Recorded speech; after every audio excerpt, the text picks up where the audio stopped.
विरारमधून एक धक्कादायक आणि संतापजनक घटना उघडकीस आली आहे। एका अल्पवयीन मुलावर मंत्रतंत्राद्वारे उपचार करण्याचा आमिष दाखवून त्याच्या आईचं लैंगिक शोषण करण्यात आल्याचा धक्कादायक प्रकार हा उघडकीस आलाय।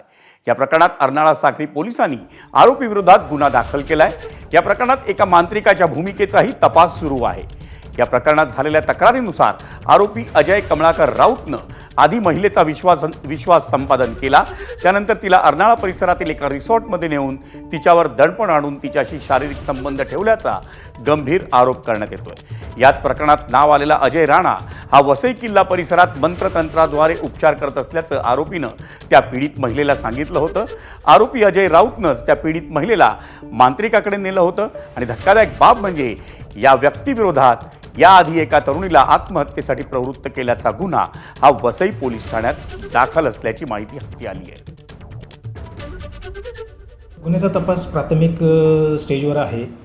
त्याबाबत गुन्ह्याचे तपासी अधिकारी API पाटील परिपूर्ण तपास करत आहेत आणि मांत्रिकाकडे विचारपूस करून इतर साक्षीदार काही आहेत का त्याबाबत चौकशी करून पुढील योग्य ती कारवाई करीत आहोत। मांत्रिक पैसे वगैरे घ्यायचे अजून सध्या तरी तसं काही आपल्याला निष्पन्न झालेलं नाही। त्याबाबत तपासामध्ये जसं पुरावे निष्पन्न होतील त्याप्रमाणे कारवाई करीत आहोत।